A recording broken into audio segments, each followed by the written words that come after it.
A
very good morning to one and all.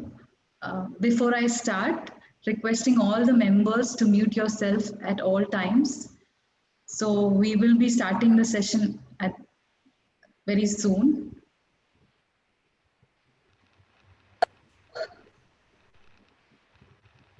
Thank you. So sports nutrition is a very interesting and evolving science, and in a very broad sense, it involves catering to the nutrition needs to maintain health, as is the case for any nutrition science, and over and above, it looks at catering to the performance demands of athletes specific to their training and sport. With this brief introduction, I welcome you all to the webinar 2 on the series Sports Nutrition Beyond the Realm of Books. The webinar is divided in 2 sessions. The first session involves a talk related to research-based evidence on sports science, while the other involves a practical take on nutrition for the athlete and sport. And we have 2 eminent resource persons to deliver the talk today. Once again, requesting the candidates to be attentive. Please keep yourselves muted all times. Further, the question answers will be taken towards the end of the webinar. So requesting the audience to place your questions in the chat box. And those of you who are following us on YouTube, please drop in your questions in the comment section. So, and also if possible, to write the name of the speaker to whom the questions are directed to. And at the end of the session, we will be taking those questions. Now, it's my pleasure to invite Dr. Maheshwar, Scientist E and Head of the Extension and Training Division, to give the welcome address. Over to you, sir.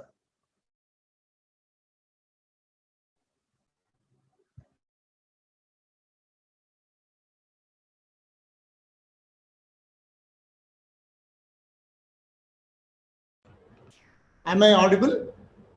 Yes, sir, you are audible. So thank you, Dr. Kiran. Yes, sir. And a very good morning and warm welcome to you all who have joined today. And it's my pleasure to present the introductory note for the second webinar on sport nutrition beyond the realm of books. This series of webinars was launched by the sports nutrition team with the objective of giving real-time evidence on some key areas on sports nutrition, and to facilitate interactions with sports nutrition practitioners and researchers who would be sharing their good practices and skills in diverse areas, so you could benefit in terms of sport nutrition practice. As all of us know, the sport nutrition courses specialization has just emerged, commenced since 2 years ago, uh, that means this it is sport nutrition specialization is still in early stages, and at this point of time conducting this kind of webinars, really it's a welcome measure, and I congratulate the team of the series. The second webinar of the series today is divided into two parts. Part one being research evidence portion, that will give you research evidence on intense training during extreme weather conditions and in high altitude. We have a renowned scientist for this presentation, and I welcome Dr. Saha Garu on board for the webinar. Thank you for your support, sir. Dr. Mantu Saha, I welcome you. Part, sir, part two being the skills and practices. Yes. Yeah, it was a participant, sir. You can continue. Yes. Part two being the topic skills and practices portion. This will give us an opportunity to receive practice tips for a renowned sports nutritionist who has supported various teams for sports performance. I welcome Ms. Shaini Surendran on board too for the webinar. Thank you, madam. Thank you, Dr. Shaini Surendran, for joining us despite your busy schedule. And I'm sure the insightful interactions will generate a lot of questions that the team has planned to address at the end of these two sessions. And so once again, I congratulating you, sports nutrition team, for particularly Preeti Rishilal, Karen, Hari Krishna, Sainath, whoever has participated in, for putting together this series, and wish them all the best for today's seminar. And finally, I thank all participants for joining us today for our second webinar. And I hope you'll take away some great insights and tips related to sports nutrition. Thank you. Thank you, Dr. Maheshwar, for the warm welcome. Moving on, now I request Ms. Sudeshna to introduce the first speaker, Dr. Mantu Saha. Good morning, ladies and gentlemen. It is a great pleasure for me to introduce our first speaker, Dr. Mantu Saha, who is going to present about intense exercise in hot and cold climate and high altitude, effect on metabolism, exercise performance, and nutrition. Dr. Saha is working as Scientist F and Head of Department of Exercise Physiology and Yoga Laboratory, and also Project Coordinator in Center for Research and Training in Yoga, DIPAS DRDO, Ministry of Defense, Government of India, over 25 years. Please, participant, mute yourself. His areas of research experience in human performance improvement, strategies in extreme climate conditions. He is also acted as supervisor and co-supervisor in Bharatiya University, Coimbatore, and Lady Arvin College, Delhi. Dr. Saha also associated with as a guest faculty and co-guide in Indian Spinal Injury Center, Delhi, and as well as project reviewer for DST Government of India. He got the award of Professor Acer Mathur Memorial Medal Award in Physiology, PSI, 1990, and National Science Day Award from DRDO in 2015. He is also external examiner of IP University, Delhi, Amit University, UP, Marjorie Desai National Institute of Yoga, Delhi, Manav Rajna International University, Haryana. He had published many books and research articles, conference abstract and proceedings, and similarly has invited many national and international conferences as guest speaker as well. It is our pleasure to have you, sir, today in this webinar. Now I will hand over to Dr. Mantu Saha. Thank you. Over to you, sir.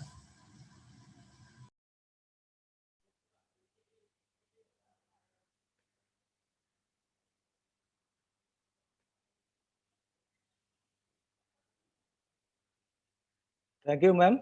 Am I audible? Yes, sir, you are audible. Yes, Yes. I'm also visible also. Yes, yes. Okay. First of all, I am thankful to ICMR NIN team, and very much thankful to Dr. Preeti Rishilal, for whom only I just got this opportunity to deliver this prestigious webinar lecture entitled Intense Exercise in Hot and Cold Climate and High Altitude, Effect on Metabolism, Exercise Performance and Nutrition. So this is a very impact this lecture with respect to all aspect of our human being, not only for the sports persons, but also for the soldiers, those who are staying in this harsh climatic conditions. So this lecture, I'll be talking on three aspects. One is exercise, graded exercise, how it is to be evaluated. Another one is climatic control and their performance effect on metabolism. And third one is the essence of yoga. How, because all these things are related to our benefit of health and our prospect and performance improvement. So the essence of yoga, all these things, today I'll be delivering and I'll be talking in this lecture. The entire thing, almost 95% is our own DRDO DPA's work, and which has been done in various climatic conditions. I'll be showing in my slides.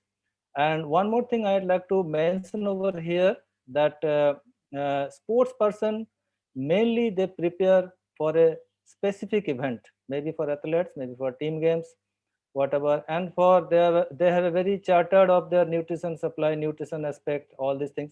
But you know that soldiers, they 24/7 they are prepared for any event, so that matters. And if we talk about the fitness level, yes, they are the superior, they are the extreme, and I'll be talking both of them today in this lecture. Next slide.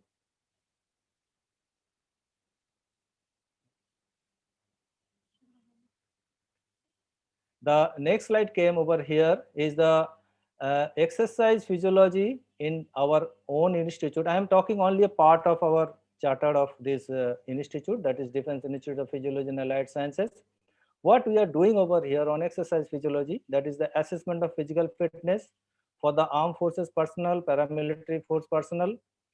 Then physical fitness evaluation in high altitude, pneumoperic, intermittent hypoxic training, and heat acclimatization evaluation in heat control chamber. Then physical fitness assessment of pre-post yogic training in this harsh climatic condition with a different aspect. And we are giving more than 10,000 soldiers in their unit level yoga training and their scientific studies. And now I'll come in my slides in detail. Another one is exercise capacity at extreme environmental conditions like high altitude, microgravity, deep sea, heat like desert, polar like Antarctica, hot, dry, humid, and jungle climate. And then evaluation of exercise capacity before and after ingestion of dietary intervention, and then physical fitness evaluation of DRDO employees and students. So this is the areas and cover up only for the exercise physiology. Apart from that, DPAS deals with lot of other areas, other disciplines. So this thing I'll be dealing in this 45 minutes. I do not know how far it will permit me, because it is a gigantic lecture covering almost a various aspects. Next slide. Then I'll come that the superior performance is the result of a complex blend of many factors for the sports person, right from the identification and evaluation, recruitment and training, event-specific scientific monitoring, nutrition and growth development, infrastructure and support system, electronic and cognitive knowledge. So today's athlete, more than this, has to be equipped with for their training session and their development, apart from their competition and other their daily routine. Next. Next, I'll come that all the physiological systems are involved over here. Endurance exercise and activity that develops efficiency, lungs function, body's respiratory system, and the organs that supplies the oxygen to our body, that is the exercise physiology involvements. Body's response and adaptations to exercise are system to subcellular level, because we have almost 11 system in our body, and all the system gets activated in a optimum level when we are doing any sort of physical activity. And this has two type: one is acute, that is short term; one is chronic, that is long term. And the exercise end product is fitness, conditioning, better homeostasis, exhaustion, and sports, trade, and environment specific fitness assessment. And the concerned population for ours is the soldier system, that is army at sea level, high altitude, air force and navy, border security force, paramilitary, people of all ages and ability, medical, industrial purposes, sports person, etc. for the other organization. What is exercise physiology? Consider the physiological system of this aspect, that is cardiovascular, respiratory, nervous, renal, GI, gastrointestinal, temperature regulation, and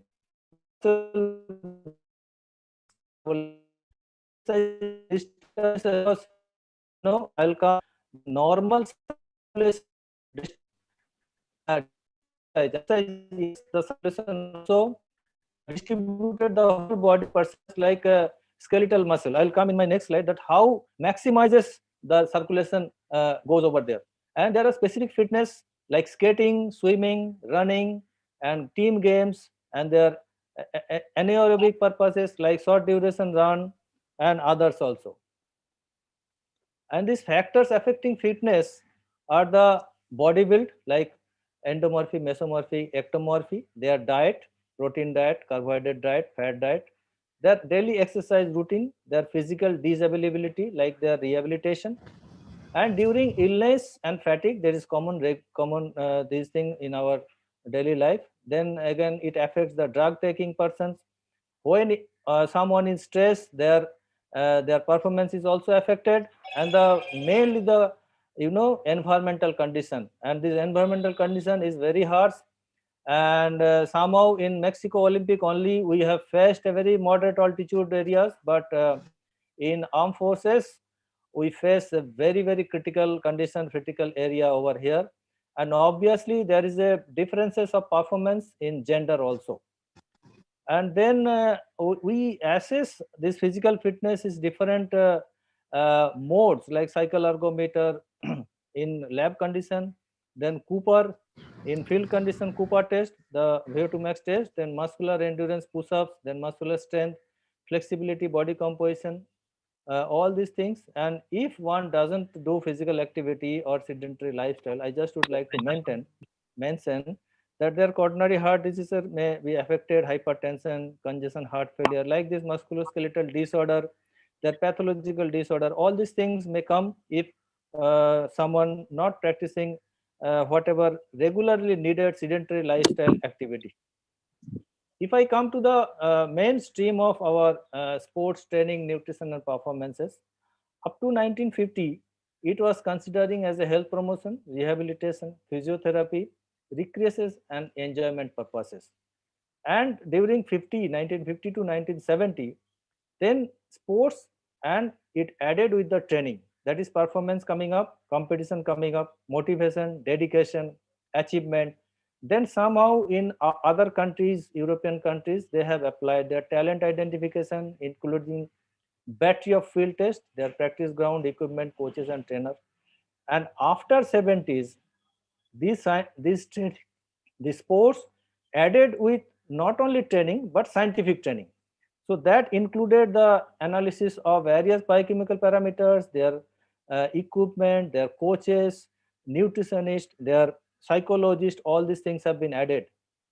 And finally, this sports training has converted to various scientific adaptation to exercise, like acute adaptation, the changes in human physiology that occur during exercise or physical activity, chronic adaptation, what I have already discussed.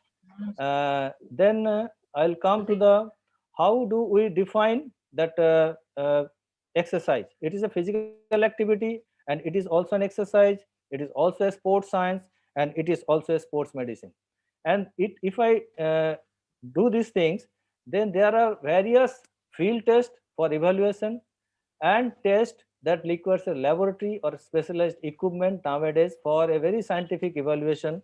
All these things are here. I'm coming very rapidly because there are anaerobic tests, submaximal test, then vertical jump test. Some problem is there in the slides for this thing. Next, then body composition analysis, their flexibility analysis, their muscular strength, like 1 RM strength is very important, their muscular endurance test, and finally exercise physiology factors, that is metabolic system, cardiopulmonary system, and neuromuscular and skeletal system. That involves energy production, aerobic and anaerobic capacity, nutrition for different events. The concern for today's lecture, body composition, that is endomorphy, mesomorphy, ectomorphy, their fat percentages, and their BMI. All these things are involved for a very promising and effective training method. And cardiopulmonary system, it involves respiratory system, cardiovascular system, cardiorespiratory, thermoregulation, immune and healthcare system. And neuromuscular and skeletal system involves musculoskeletal, neuromuscular movements, biomechanics, training and adaptation. So exercise physiology, this includes all these systems. And then I come to my next thing, that is the very shortly, that is energy system. Energy system, it involves mainly with the oxygen kinetics. I'll come to my next slide. Then anaerobic capacity, then lactate threshold. The main key role of our long duration like marathon runners, they should have a very scientific training on lactate threshold.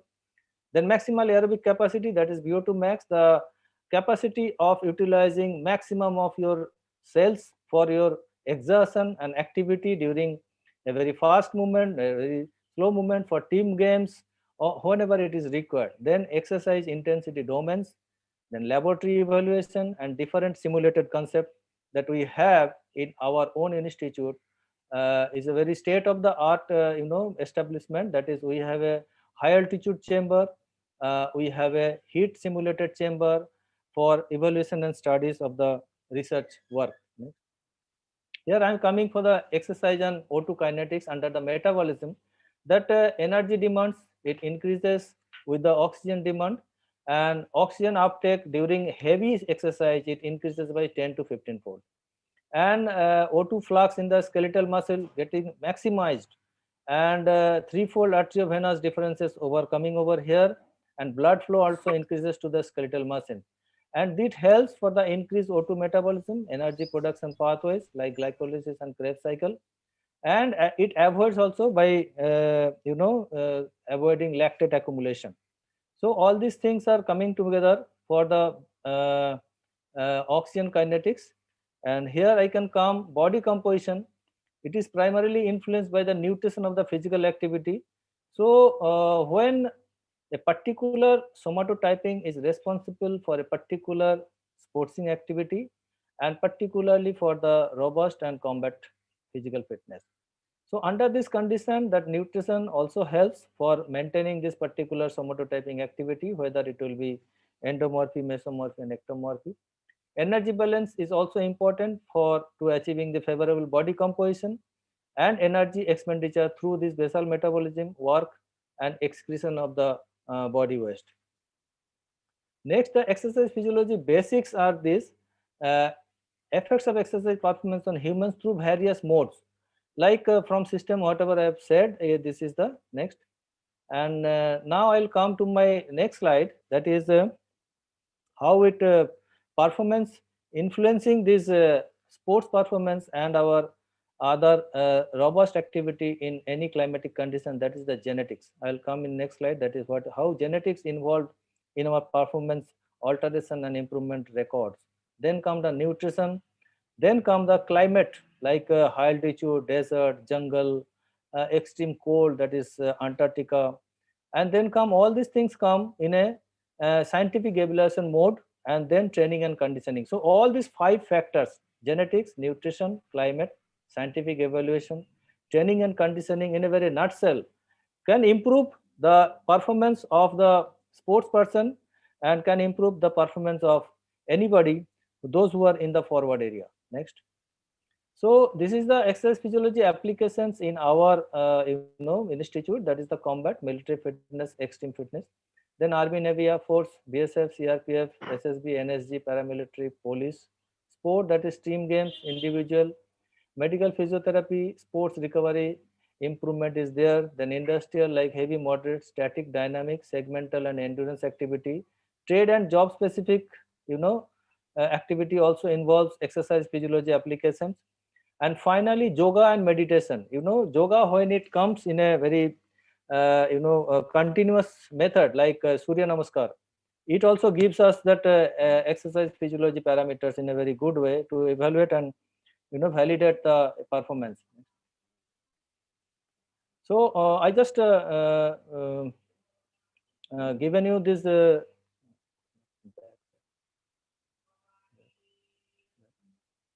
just now I was talking about this the genetic model of our performance improvement, that is mainly ACTN3 genotype has been established, and it has been giving a very good promising factor for the assessment of fitness. And then ACTN3 and ACE genes also, that is the allele of R577X, and all these things are very much important for a prerequisite performance getting of an individual, those who can be promising athlete in the future.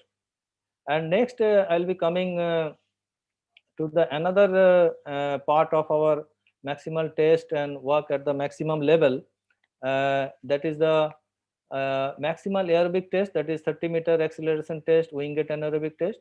And aerobic test is the multi-stage fitness test, that is treadmill, bicycle ergometer, leg and arm, that is L and A. Then step test, rowing ergometer and swim flume. All these things can be used as a maximal aerobic test. And then also for field trial, there is a Cooper VO2 max test. And disadvantages also over there for those who are not very much trained. Difficulties assessing maximum effort, possibility danger of overexertion and injury. Next, the principle of exercise testing, that I said this is my number 1 point, and next I'll come this climatic condition and all these things. So objectives of the exercise program is one is muscular. Then under this muscular strength, muscular endurance, muscular efficiency, muscular flexibility, cardiorespiratory endurance, speed of movements. However, each of these goals requires a different and specific exercise program. So it is very difficult to whom we will be giving such a particular type of exercise program. Then exercise modality, that's progressive resistant exercise like jogging. So it will increase, or in a certain heart rate mode we can continue this jogging method. Then exercise intensity, dose response relationship of the level of exercise workload. And exercise duration, that is limit of exercise frequency, times per week, exercise intensity, that is maximum value exercise training. Then the rate of training adaptation, a function of pre-training fitness level, that is individual differences is also there. Next I'll come to the factors influencing this test result. So before going this exercise test, as one of the main criteria for today's lecture is exercise and fitness. So before going for any field trial or any laboratory trial for the assessment of physical fitness, it should be noted on the subject that's not under medication, time of the day, because diurnal variation also plays a very important role in assessment of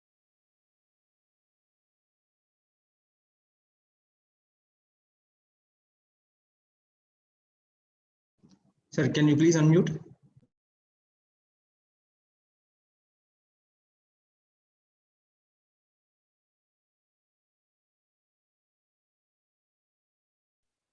Now I am audible?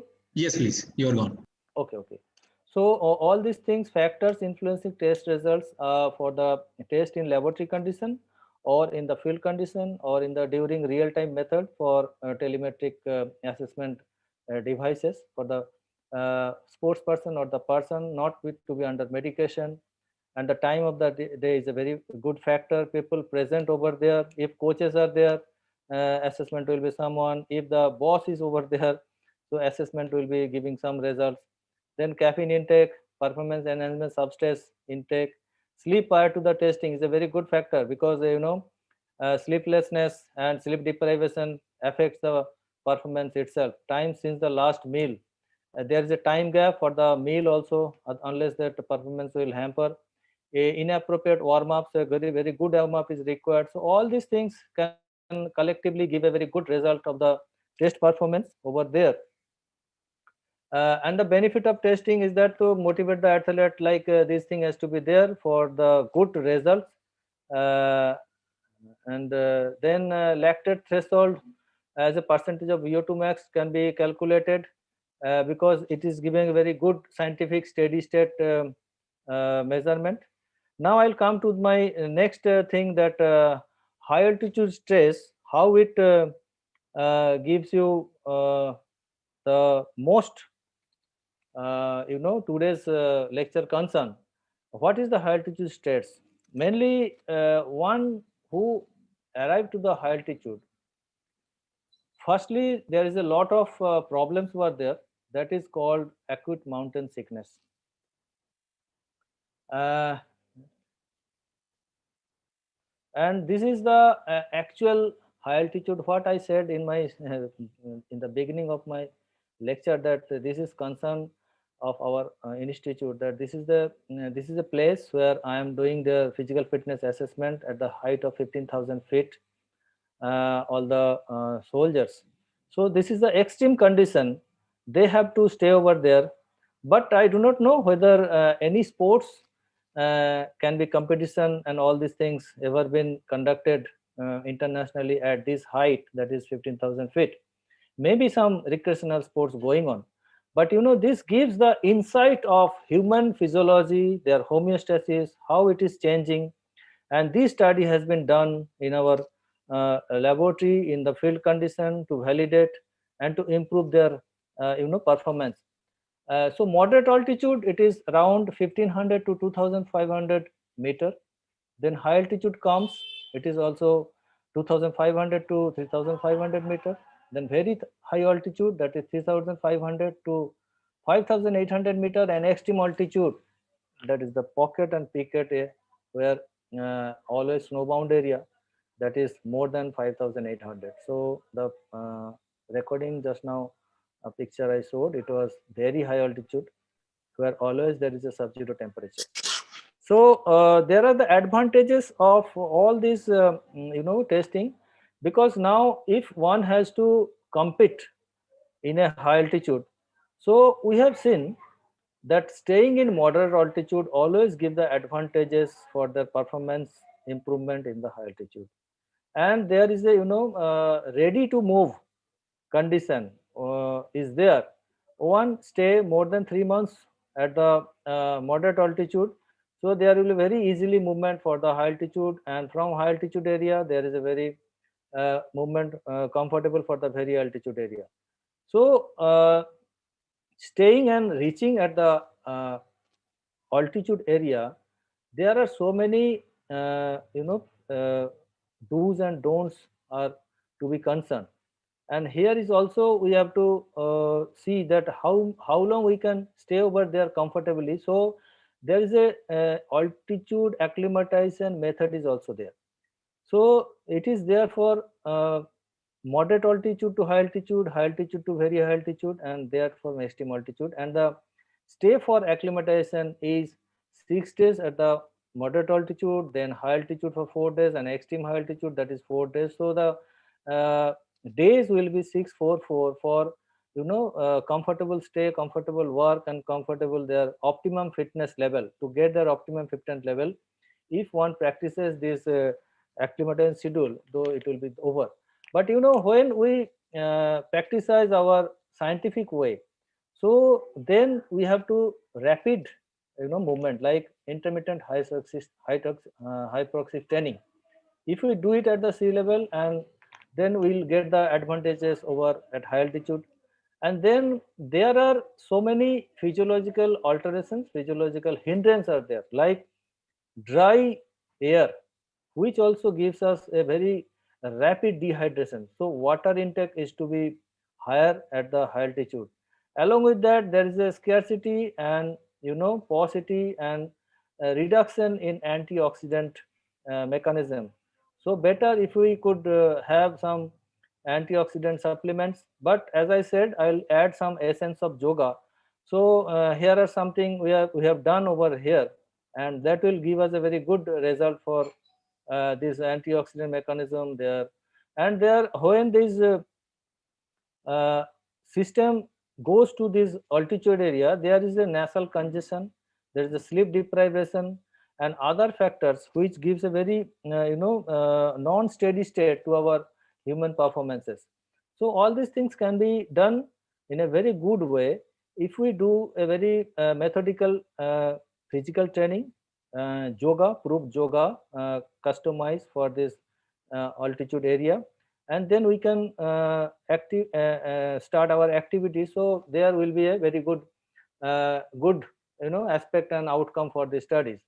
And then we can go for these things like first environmental breathing, then to pulmonary diffusion, there is a pressure change and it also increases at the high altitude area.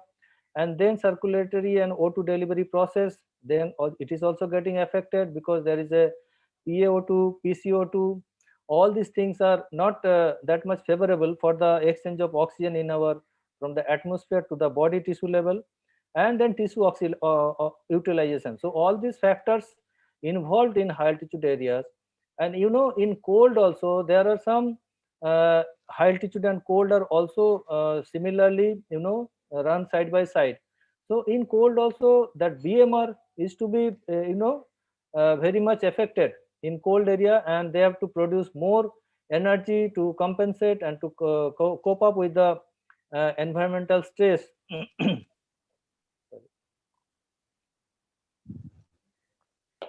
Here we have to see how we can cope up and get the conditional aspect of BMR in cold stress also. And in high altitude environments have adverse effect, what I have said already, that is the normal functions of the body accustomed to living at low altitude decreases the amount of oxygen, leading to hypobaric hypoxia. It is most important step of acclimatization is the hyperventilation, which is achieved by hypoxic ventilatory response of the peripheral chemoreceptors. So now body homeostasis is disturbed, peripheral chemoreceptors are activated, hyperventilation results in increase in arterial carbon dioxide concentration, increases all, which is altitude also affects sleep and cardiac output, which is other deterrent of oxygen delivery. Upon initial exposure to high altitude, the resting pulse rate increases rapidly, but with the acclimatization, heart rate and cardiac output tends to fall. Then extreme cold stress. Here I would like to mention that yes, the extreme cold stress today I'll be talking about is the most cold subcontinent of our earth is the Antarctica. So there we have studied a lot of physical fitness, biochemical and yoga, all these things. And but we consider also some of our northern part of our country is also cold affected area. So here I would like to mention that this is the only institute which given a very good customized yoga package to the Antarctica uh, expeditioners. See, the thing is that when performance involved for whatever it may be, for a expeditioner, for a sports person, for a soldiers, their well-being matters. So unless a person is having a good sleep, good mental fitness, so it is very difficult to perform any good competition results and all these things. So Antarctica is an extreme isolated condition, and there are two teams, one is summer team, one is winter team. So our study been conducted in the winter team for 1 long year, and stayed over there and collected data. And our own this yoga modalities now also in Sports Authority of India included yoga for the sports person for the benefit of the performance improvement. And this thing has been implemented for the expeditioners to get the benefit of over there. And see, this is the picture I purposely put it for the extreme cold condition, see the eyebrows, nose, their hair, and all these things are snow bounded. So this is the extreme climatic conditions where one can sustain, and all this here matters like nutrition, they are getting always with a packed food, not real or taji sabji, no, it is not available over there. And their everything work schedule is also very much regular, and their BMR also changes, their interpersonal relation, their activity, physical activity, their sleep pattern, all these things changes. But regular some sort of physical activity, yoga and all these things keep them alert, keep them very healthy, keep them their psychophysiological fitness at this extreme condition in our art. So this way we can add this yoga for our daily life for this benefit. And exercise in the cold is very much for environmental condition causing loss of body heat, threatening homeostasis. Yes, always there, because if there is a temperature rise up, their all body homeostasis differs. Two major cold stressors are air and water. So if there is a cold without wind flow, it is very less. But if there is wind flow, so if the temperature is not that much cold, but it will feel chilling. So air with cold wave is very much dangerous, and it gives you the dangering thing of our body is the frostbite. So it is a very not curable thing, and once affected means it will give a very problem to that situational condition. And the primary means of this conserving body heat is the hypothalamus.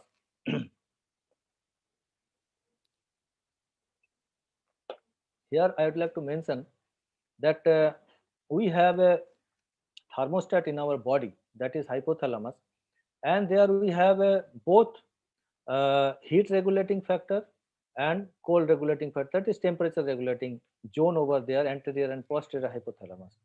So when we feel warm, our receptor side is the raphine is over there from the periphery, and it picks up the heat and it gives you the sensation of feeling heat. Then hypothalamus sends impulse and giving you the sweating, and that sweating causes you the good feeling and heat dissipating factor. And when it is coming to the hot environment, that thermostat mechanism by cruise, that is this receptor, it brings the body for to the hypothalamus from the periphery that it is cold, and that it activates that our vasoconstriction mechanism, where from you can retain heat inside the body, and it also increases the BMR of our homeostasis body mechanism. And shivering, that is 4 to 5 fold increased resting heat production. Non-shivering thermogenesis is also there. Then peripheral vasoconstriction is there, that is sympathetic stimulation, smooth muscle in arterioles, that is reduces heat loss, metabolism of skin cells, and less O2 requirement. So all these things exercise to the cold aspect. Now I come to my next chapter, that is heat physiology, basics of the heat physiology, the study of the effects of hot environment on exercise performance on the humans, and then body's responses and adaptations to exercises with respect to heat exposure responses from system to subcellular level, then active adaptation or intervention of performance improvement, and environmental stresses, as I have already said. Physiological responses to exercise in the heat is the limitation is that cardiovascular system overload. Heart cannot provide sufficient blood flow to both the exercising muscle and skin. Then impaired performance over there, and risk of overheating is there. Then another critical temperature theory is that exercise performance at high risk, that is 40 to 41 degree temperature. So all these things are concerned. Apart from that, there is a particular problem, that is heat cramps appear to caused by loss of fluids. Then heat exhaustion results from the cardiovascular system, and then heat stroke caused by the failure of the body's thermological system. Then modes of heat transfer from our body, it is the radiation, that is infrared rays from given up by our molecular mass as a friction of the temperature of the mass. Then conduction. So if there is a heat transfer from conduction, then we can dip into the water. Like if it is hot, then we can dissipate heat, and if it is cold, then we can neutralizes our heat mechanism of the body. And during swimming also, there is a conduction exchange of our heat from our body to the water. Through the direct molecular contact, heat is transferred down a heat gradient. And then is convection, is movement of the air or water from a fan, which while sweating there is a good feeling of the air of the surroundings. And then evaporation, if the evaporation is good, so it is to be less humid outside. And outside, if it is too humid, then evaporation will be not that much effective due to the sweating purposes and not getting this latent heat from our body to the environment. So as fluid evaporates, heat is lost. It is around 580 kilocalorie per liter of water evaporated. And then comes the convection again from the evaporation process. Next, we come to the heat acclimatization, ability to get rid of excess heat that improves. Sweat sooner, sweat glands produce a greater volume of sweat, and the sweat is more dilute, less concentrated because of the reduced electrolyte. I'll come that how we have compensate and we have overcome this heat acclimatization of our soldier system. I'll come in my later slide also. And there is a we have developed so many things in this replacement. And this can give the reduced blood flow to the skin, more available to the muscle. Then blood volume increases, heart rate increases. Like in high altitude area, when there is a hypohydration and dehydration takes place, then your hematocrit value affects, and plasma volume increases, and this blood cell volume reduces. And these effects reversely in the heat area like desert area, and reversely in the high altitude area. So high altitude, for these things you have to take sequentially water to replenish this our body fluid mechanism, so that in your blood volume, hematocrit volume can take the advantages of your liquid supplementation, and you can perform better, you can perform longer, and you can good vigilant to our system. Then it comes stroke volume, it increases in the heat acclimatization process. Then muscle glycogen usage decreases, and lower lactate level. And mainly the physiology of heat acclimatization is the thermal comfort that is improved, and exercise performance that is also improved. So core temperature under acclimatization process is reduced, tolerance unchanged, then sweating improved. So one has to go for heat acclimatization for better performance achievement. So sweating improved, earlier onset, earlier rate, redistribution. Then skin blood flow, it also improved. Then metabolic rate also lowered, and cardiovascular stability improved, like heart rate lowered, stroke volume increased, cardiac reserve increased, blood pressure better. Then myocardial and myocardial efficiency also increased, and fluid balance, that is also improved. Thirst improved, electrolyte less reduced, total body water increased, plasma volume increased, and better defended. But most of them, this is taken from the Exercise and Sports Science 2000 reference.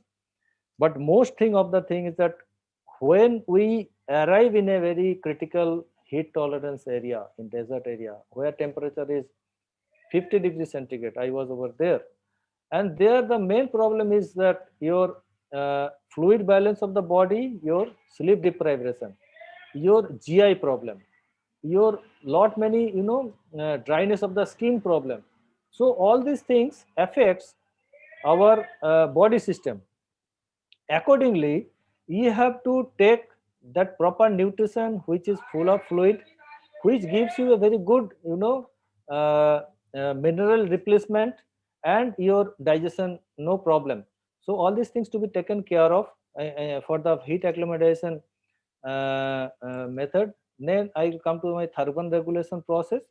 Here we can see that thermal regulation, as I said, like this hypothalamus. Heat acclimatization is the ability to get rid of excess heat to improve sweat sooner, that I have already said. Physical responses of the fluid balance, that is training effect sweat composition, more sensitive to aldosterone. Reabsorption, that is conserve more sodium and chlorine. Potassium, calcium, magnesium, it losses unchanged. Sweat losses during exercise can lose 1.6 to 2 liter for hour. Sweating reduces blood volume, also reduces that cardiac output, and severe dehydration, onset of heat related things. Then acclimatization to exercise in the heat, that is plasma volume improved due to improved oncotic pressure. Temporary back to normal after 10 days, buys time, then heart rate decreases, cardiac output improves, and it improves the skin blood flow. Widespread sweating earlier, more dilute, prevents dangerous sodium loss, optimized uh, heat loss. And then next, then I'll come to my next slide, that is the heat acclimatization, already I have said. Then I'll come here next. Next. So if we next, if we mainly see to combat the performance of troops or the persons, those who are participating over here, hot desert. So these things are to be addressed very, carefully and very patiently. That is work schedule specific for the desert operation. So any event to be conducted, any event to be, materialized in the desert, so the person's work rest schedule is to be taken care of. Then acclimatization schedule for rapid deployment, like immediate competition and their activity. Hypohydration studies also to be taken care of, and you have to give a very good replacement of this fluid replacement. Then sleep architecture, that how much the person is taking rest and sleep. Then nutritional requirements for forces under heat stress, auxiliary cooling devices, that is man mounted cooling devices. Nowadays lot of jackets and harness are coming, that is instant cooling with the inbuilt power services. Then yoga practices for soldiers serving under heat stress. Yes, we have developed and customizes yoga packages, and we have implemented for validation in this desert area, and they are really they are getting benefited for these yoga packages. I'll come later.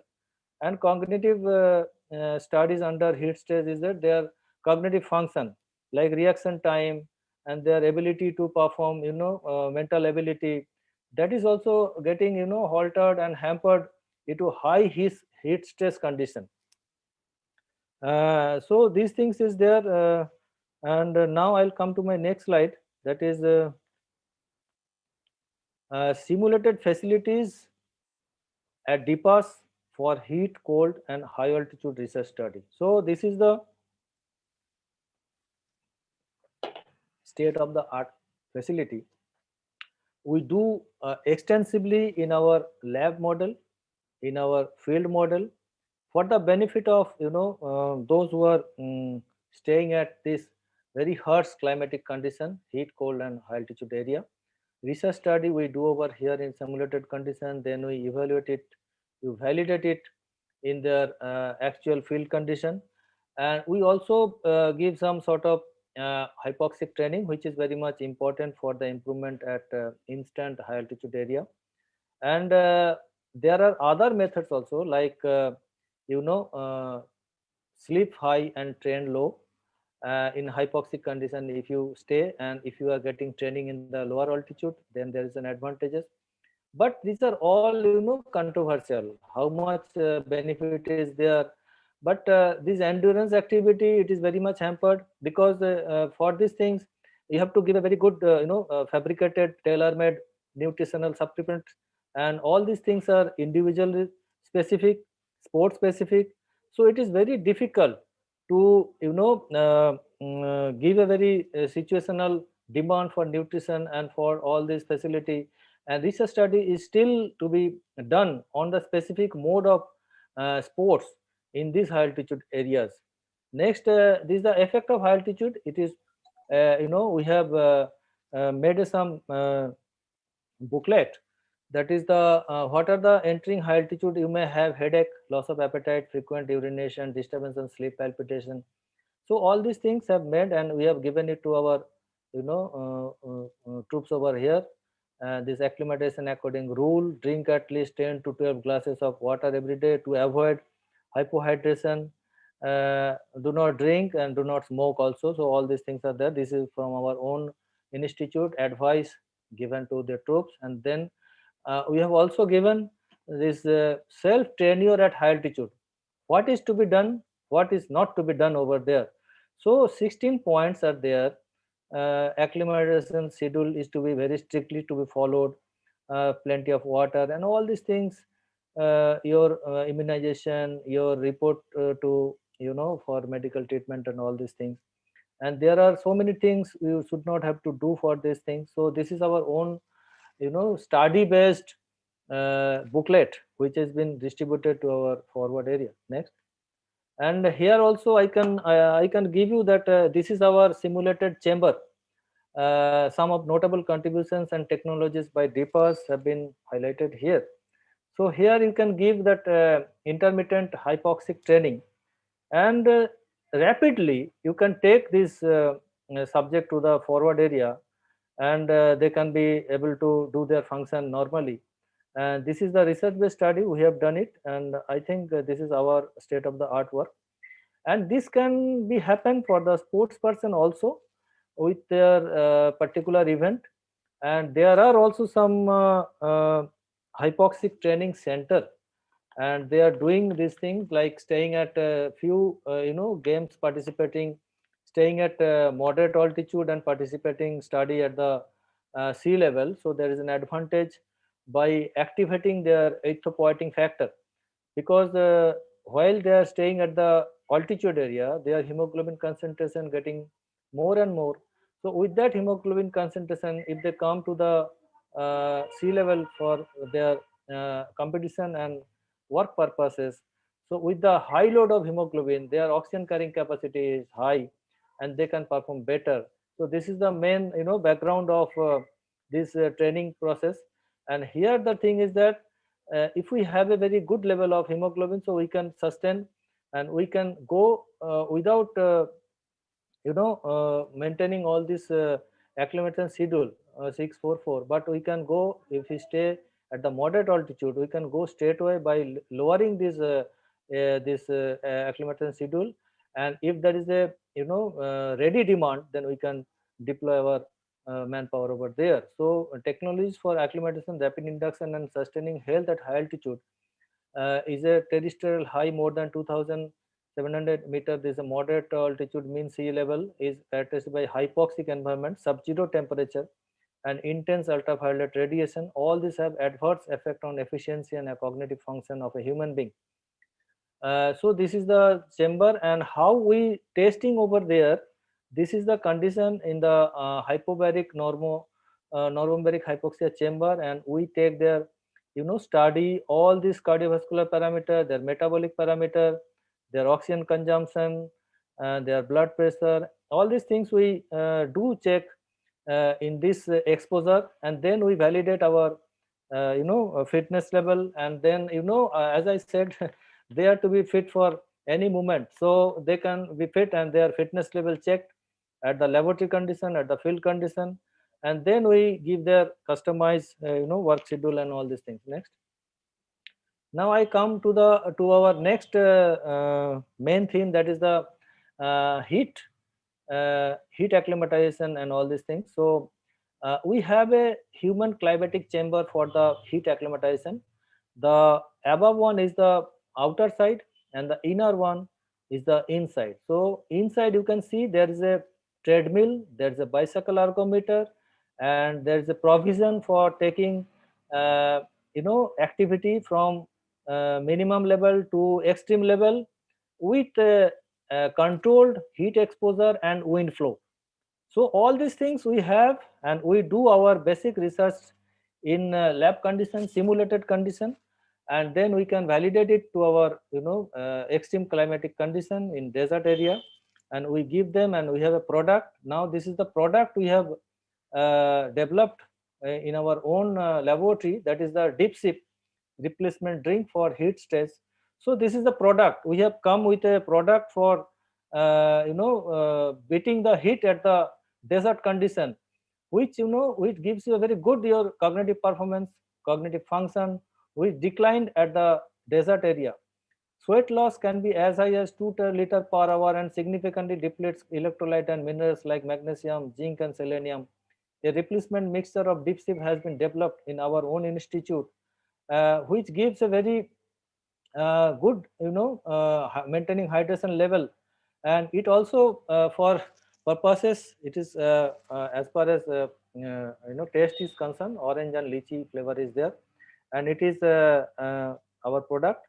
And not only there, we have a highest altitude workstation for DRDO for doing our research work at the almost 18,000 feet at the Changla area in Leh Ladakh, and there we do our research work, which is to be simulated at our laboratory, but we can get a real-time recording at high altitude workstation DRDO established at Changla.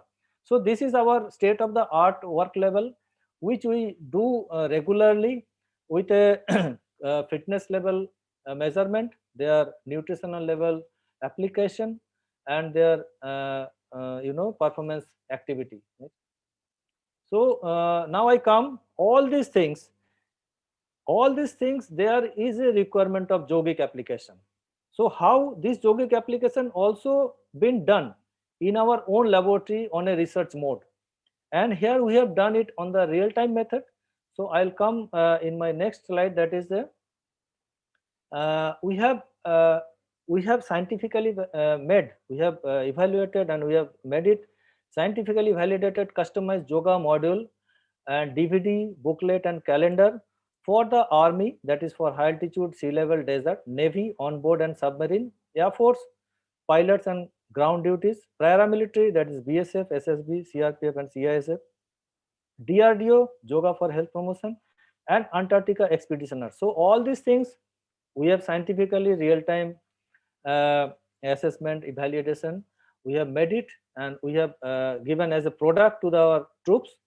Next, this is the laboratory has been marked as the yoga laboratory doing the science on yoga for the benefit of the troops, and these are the parameters: physical, endurance, mental and biochemical parameters we have done in our own laboratory. And now we have working on the yoga Surya Namaskar for giving heart's condition where coming out in the environment is very difficult in a sub-zero competition condition. So there one can do Surya Namaskar to get the benefit of their endurance activity, and that the thing we have done it over here. And if it is can be done in a pace variation like fast pace and slow pace. So in a very slow pace and fast pace, it will be aerobic and anaerobic. So next, yogic management at high altitude for the acute mountain sickness is the headache, breathlessness, nausea and vomiting, then lack of appetite and sleep, then dryness of nose and mouth, fatigue and giddiness. So all these things we have done it in a 153 GH and Leh, and we have got a very promising result. And there are the benefit coming over there. And this is a yoga module. We have done it in the extreme condition of desert in our country, and the Jawans are doing yoga in the field condition. Then you can see this yoga. We are our own yoga module practicing thousands of troops at the high altitude area in a sub-zero temperature. You can see their dress code, so you can feel that yes, how the temperature is going on. Next, I'll come that how this yoga can help. Like I have told that there is a requirement of antioxidant boosting of in the high altitude area, and that is a deficiency. So here is the proof that yoga boost up the antioxidant mechanism in our body. There is no need to take from the as a supplementation, and for vitamin C, E also. So yoga can give up this thing which has been published in journal, and this is the Journal of Experimental and Integrative Medicine. It has been published. So these are all the same things we have done it. And these yogic practices reduce BP of our Jamans, which has been combed in a newspaper. Then this is our yoga training for defense wing staff in the armed forces. And I have also been the part of this, International Yoga Day for 2019, and I have given their expert all these things over there. So now I think hope this has come for the end of these things, and hope I might have given you a very brief aspect of the lecture containing our material which has been given for this ICMR NIM topic, and if there is anything there is for this thing, maybe for clarification. And thank you so much for patient hearing. Thank you, ma'am.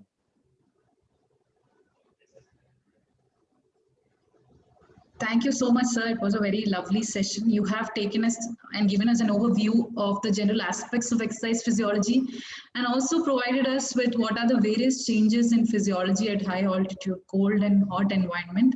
So requesting all the participants, if you have any questions, please put it in the chat box or in the comment section. So we have the expert to answer all your questions. Moving on now, I request Ms. Kavana to introduce the speaker for the last session.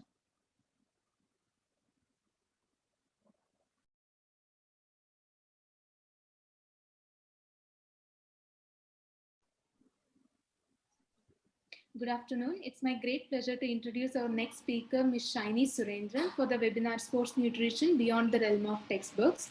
Ms. Shaini Surendran has completed her post-graduation in Food Service Management and Dietetics from Women's Christian College, Chennai. She has done Sports Nutrition Essential course from Center for Advanced Learning and Sports Dietetics, Australia, and also a course on Nutrition Epidemiology from BBNC, Bangalore. She is a certified level 2 ISA kinanthropometrist and first Indian to get diploma in sports nutrition from International Olympic Committee. She was a former lecturer in YMCA College of Physical Education from 2003 to 2005 and was a part-time lecturer from 2006 to 7 in JBS College for Women, and from 2009 to 17 she worked as sports nutrition lecturer in Sri Ramachandra University and Medical College. She also worked as a clinical dietitian in Madras Medical Mission and Apollo Hospital, Chennai. She was a former member of Board of Studies in Tamil Nadu Physical Education and Sports University, now holding the same position at Women's Christian College. Currently, she is a sports nutrition consultant, weight management specialist at Tamira Aesthetic Clinic, Chennai, and in Hudson Badminton Center for Excellence, Tamil Nadu. Ms. Shaini Surendran is the author of 2 books in regional language and an active columnist in English and regional dailies. Her areas of specialization includes preventive nutrition and sports nutrition. She is here with us today to speak on the topic sports nutrition theory to practice.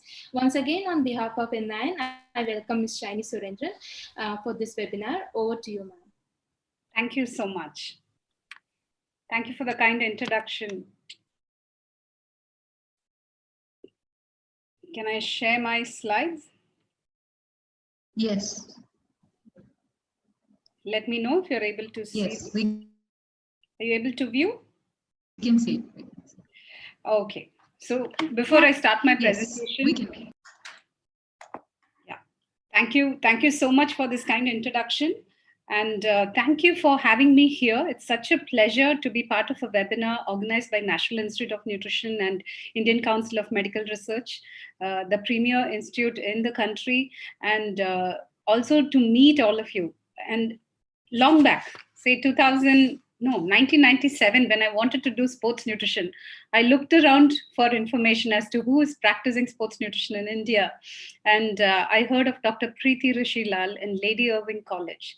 That was the only name I heard way back when I was a student in Women's Christian College, Chennai. And to receive a call from ma'am, to be invited for this webinar was really, truly a privilege. Very happy. It was like receiving an award. Thank you for the invitation. Thank you for all of you being here. Okay, I'm not a researcher. Okay, this is a disclaimer, not a researcher. Previous speaker was excellent. He shared so much of information about the kind of research that you have done and how yoga practice is so very helpful. I'm going to share practical experiences on how to be a sports nutritionist. What has my journey been for the past 20 years? Okay, I would like to know how much time I have, so that now it is 12:10. Would one of you tell me, so You that can I take don't 30 minutes. exceed time? You can take 30 minutes. Okay, thank you. So for all you students here, as well as the others who are here, thank you. Let's get started. I'm going to share practical experiences from my career. Okay, so we all know when it comes to sports nutrition, how different it is, because there are a lot of people, like way back when all this started. In fact, you know how I got into sports nutrition? I was a very sick child, not into any sport. I was an asthmatic. And while studying in WCC, Dr. Kannan Pugrindi, a leading sports physician, had come to my college to give a guest lecture for 1 hour. He spoke so much about sports nutrition. At the end of the session, I didn't understand a lot of the information that he shared. So, which means only some 25% would have entered my head. And later, when I asked my batchmates, they were all like, I really don't know what he said, but this gentleman is very fit, very physically fit. So they were admiring his physical fitness, and they too didn't understand about all the energy systems and the biochemistry, exercise physiology this gentleman shared. So I went back to him and requested sir to share books, guide me about sports nutrition. And then I ended up doing my master's in sports nutrition. That's the dissertation was on sports nutrition. It was nutritional adequacy of diets, which has been provided in Sports Authority of India and a couple of other hostels in Chennai. One was also the YMCA College of Physical Education. Okay, so that was my dissertation way back in 97, 98. So thanks to this doctor, because of whom I actually started looking at the specialization, and the country had only like one or two people like Dr. Preeti ma'am and another person apparently. That's it. Okay, so when it comes to sports nutrition, a lot of people, the first question they will ask is, what supplements can I take to enhance my performance? So when you start practicing, this is a common question that you will encounter. But there are so many other things when it comes to sports nutrition. So that's what we're going to be discussing. Okay, so what is the job of a sports nutrition? You wouldn't be actually meeting the clients on a day-to-day basis, but of course it will be the trainers, the physiotherapists, the coaches, who are the ones who are closely connected to the athletes. Okay, so just remember that you're part of a support team, but how often they will contact you, that will vary from once a month or once in 3 months or once in 6 months. Okay, so because they will travel so much and they don't get to see you on a day-to-day basis, and not every team will hire you. You might just be a consultant for a couple of months, give them a session, have a group lecture, or perhaps give a consultation or do for one sitting, and then later they will be in touch with you as and when they need you. So that's how it is right now in India. There are few people, of course, who are hired, who do travel, and some are also associated with associations as well as like Sports Authority of India. Right now, in the past couple of years, I've noticed so many people have been hired, which is excellent. So all the students who are going to pass out, I'm sure you have plenty of opportunities. But way back when we started, this was 98, 2000, not many opportunities were there. So right now it's booming and there's quite a lot of opportunity. So the idea is to ensure that you help people maximize their performance through nutritional strategies, practical strategies, because the theory might say one thing, and later when you're dealing with a real client, it'll be a completely different ballgame altogether. So it's not about book knowledge all the time. It does help to understand a whole lot of research and how things work. But then when it comes to interacting with a client, you really have to keep your eyes and ears open and also be empathetic, because there are so many factors which come into play. So it might not be that, it's your diet which is playing all the time, but it is also a lot of psychological aspects, the environmental factors, the relationship, with that you also have with your client. That is also very important, so that they're able to open up and share what's going on in their life. And one of the most important factors that you will be working with when you become a sports dietitian is to help people maintain body composition, just like how Dr. Mantu was mentioning, Dr. Saha was mentioning, how body composition is like so very important, from the exercise physiological aspect, and as well as for performance. So it is not about checking the weight on the weighing scale all the time, because there are athletes who still do that. BMI doesn't help at all, but body composition is the main role, and periodization of the diet is the most important. So what is periodization? So athletes are not going to be participating in tournaments or events all the time, and their diet has to be fine tuned. So if you take 1 year, you might just have so 3 to 4 months of like active participation in tournaments and all that, or it'll be on and off, and then in between there'll be times that it's also off, they are off season. So those are times that they will need a lot of hand holding so that they do not gain weight. So right now this year, what you notice is COVID, lockdown, and how things are not back to normal. And because of that itself, a lot of people are seeking the help of sports psychologists. And there are a lot of people who are also needing help, or rather they require help to maintain their health or the body composition. They don't want to gain weight or gain fat rapidly. So these are ways in which where the sports dietitian will be of great help. And that's one of the major aspects that I wanted to highlight, because COVID is something which just came out of nowhere. And this year has been very, very challenging for all of us, for the coaches, physiotherapists, the fitness trainers, as well as the sports nutritionists and the athletes.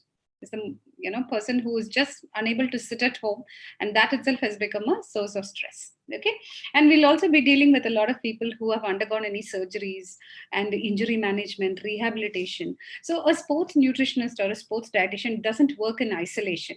You have to constantly interact with the sports psychologist, the physician, the exercise physiologist, the kinesiologist, biomechanist. Okay, so working together as a team. So that is the crux of being a sports dietitian. It's very, very important to be a team player and not work in isolation. So when it comes to personalized sports nutrition, it's very, very important to understand that a comprehensive assessment is done, and then based on that a diet plan is given. Then, of course, going to another level will be to also do some genetic test and understand whether they have any kind of health issues, whether they have too much of oxidative stress, or if there is any food intolerance, or is it a person who is not able to metabolize caffeine at a normal pace? Are they slow metabolizer of caffeine or fast metabolizer? These factors will really help, because caffeine is used as a pre-workout supplement, and that really, this kind of an information is going to be very, very helpful. So there are courses in the country where you could consider taking, nutrigenomics course, and there are a couple of people like Dr. Soumya Bharani, who's in Bangalore, and then there's Dr. Geeta Dharmati in Pune. So there are a lot of people across the country who are doing nutrigenomics all the time. So do consider taking up a specialization. That is, once you finish with your postgraduate session, look at a couple of courses which will be very helpful, because your diet charts get better and better, and personalization is the way to go forward. It has to be customized. That's where the you will get more results when you start personalizing and customizing, and according to the desi food or what is available in India or in that particular district or the city. That's very important. So personalized nutrition could be based on the dietary intake phenotype as well as the genotype. So keep your eyes and ears open, so that if there's any course that's coming up, kindly go ahead, jump in, enroll, learn, because constant learning is again very important for you to become a better professional. Okay, so it's not like I finished my post-graduation, so I'm done with my studies, so let me just go ahead and then, practice. Yes, you do practice, but at the same time, every day, you should start by reading an article or something pertaining to your subject, because that is what keeps you in the game, in the field, in the industry for a very long period of time.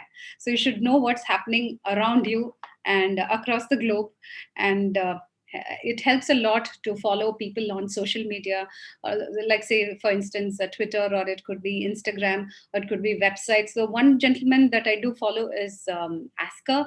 We've read all his textbooks. And then My Sports Science is a wonderful platform where there's a lot of information about recent research. He's a professor with the University of Loughborough, and he's also a triathlete. So he does a lot of cycling and all that, and he keeps posting a lot of stuff on his Facebook page as well as Instagram page. So I would recommend a lot of people to just jump in and see. He also organizes virtual conferences. So that's one person to watch out for. So when it comes to periodized nutrition, so it has to be very, very important and specific. So what are the specific goals of training or exercise? So talking to the strength and conditioning specialist will be very helpful.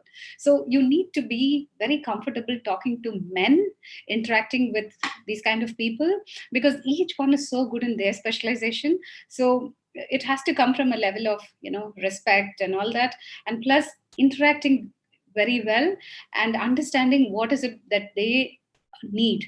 So before planning a diet chart, make sure that you do interact with the strength and conditioning specialist as well as the physiotherapist. In case there's an injury, definitely call the doctor and find out what is it that the diet chart should have, or what are the key components and what they are planning. And definitely the coach is almost like a father or like a parent, male or female coach. But then for the player, they are everything. So interact with all these people before sitting down to customizing a diet chart.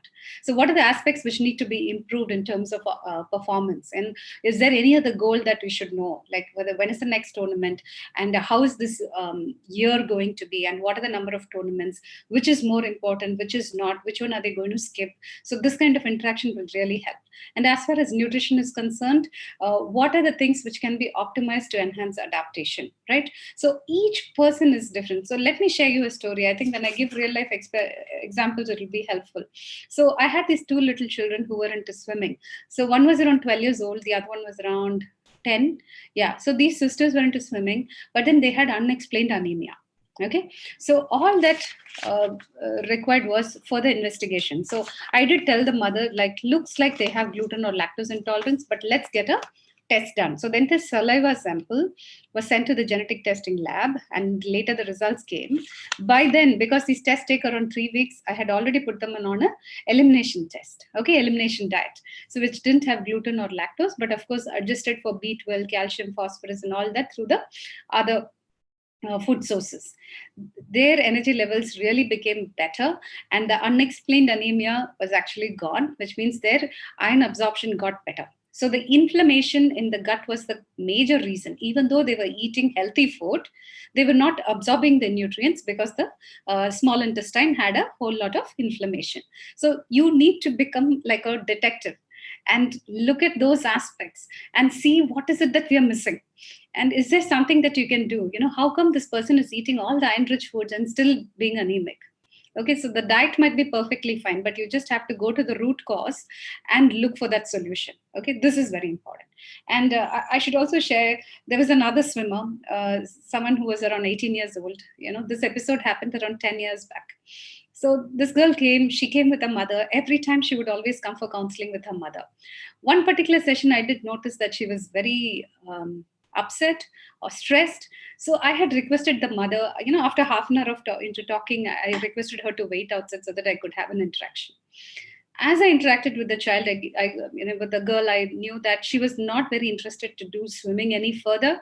Her interests had changed, but she was getting beaten up by the parent because for them it had become a prestige issue, that they wanted their child to become the number one in Tamil Nadu and all these things. So this child was absolutely not interested, but forced into that. And then the mother was constantly telling her that you need to eat right, you need to train. So she was taking her to all the specialists in Chennai, and her heart was not even there. So what actually helps in this kind of a situation will be meeting a sports counselor or else a psychologist. So it's not always about the diet. There could be areas where you notice that the intervention has to come from another specialist. It could be a sports psychologist, and trying to understand the scenario. So being a good listener makes a huge difference, and there could be a whole lot of tips that you will get to prepare a very effective meal plan when you sit and listen to your client with a very open mind. Okay, so you have to do every possible strategy to get this person to perform very, very well. And planning is also very crucial. So if a client comes to you, if they're just asking for one diet chart, it might not work all the time. So when you become a sports nutritionist, make sure that you are looking at long term, and do tell them that this can be done even online. Okay, not necessarily that they have to come physically to meet you, but it can be done online as well. How things have changed now. So you can always explain, but work with them long term so that you understand what works, what doesn't, and then you keep fine tuning it until you optimize their performance. So macro micro cycles are very important. Another important factor is if you see the picture here, so the ratio changes a lot through the season, right? The amount of whole grains, if you look at it, if it's an easy training day, you find a lot of vegetable, fruits, meat, and all that, and whole grains is a little less. But then if it's a moderate training or a hard training, the amount of grains or whole grains is like very, very high. So one thing that I wanted to focus here is make sure that you're giving all desi food, okay? Because if you look at the Western research articles and all that, they'll be talking about their foods. So cherry juice is very good for reducing inflammation, or else drink chocolate milk, and that is going to be very beneficial. So you will see a whole lot of these kind of information coming up, but they would have no clue about what is available locally here. We keep hearing about avocados as well as cranberry, blueberry, and all that, right? I think we should focus on the berries which are available in our country, in our city. So focus on ancient rice. So there's a whole lot of millets and ancient rice which is loaded with nourishment. So start looking at Indian superfoods and keep recommending that. So include that as part of your meal plans. And this is very important because the food diversity and the food culture in India is like vast. And we need to make use of it. It's just that the Western population is not aware of what is available here locally. So give importance to Indian food and then customize things accordingly. Okay, so what are the skills that's required for a sports dietitian?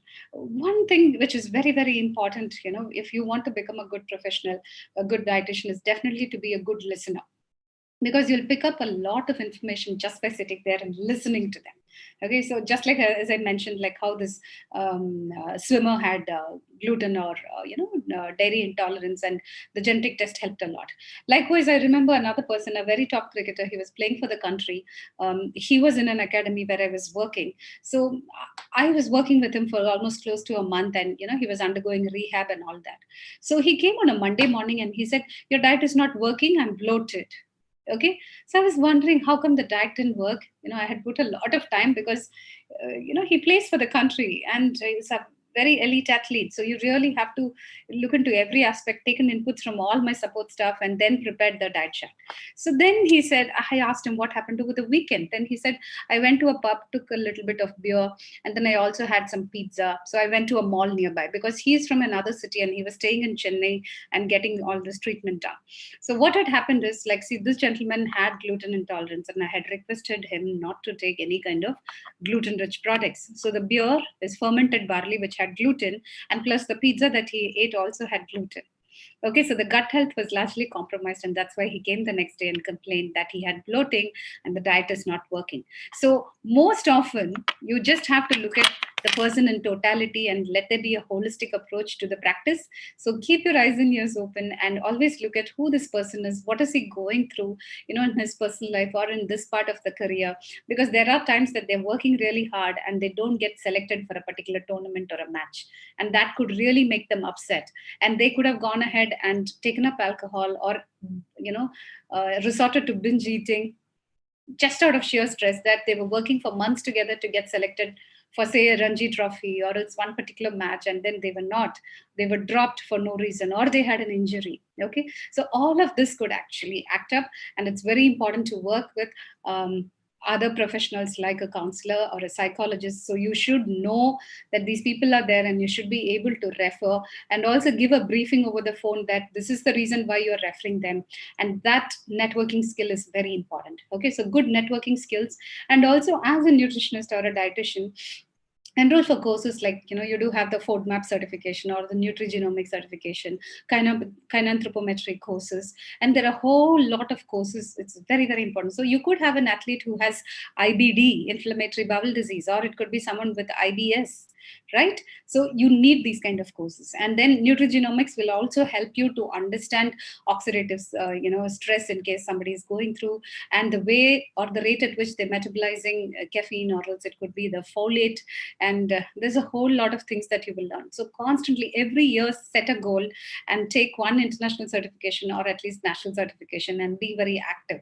So theory and practical is quite different. So what I wanted to emphasize here was, by the time someone writes a textbook, it will take 3 to 5 years. Okay. By then what happens on ground would have changed completely. Do you understand what I'm trying to say? Okay. So as you are working with professionals, you pick up quite a lot.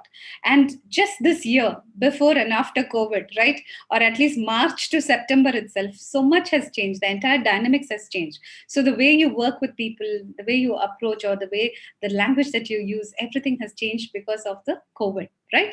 So all of this is very, very crucial. So make sure that understand, yes, textbooks have a lot of information, no doubt, but while you are there in the ground talking to them and dealing, you pick up quite a lot of information.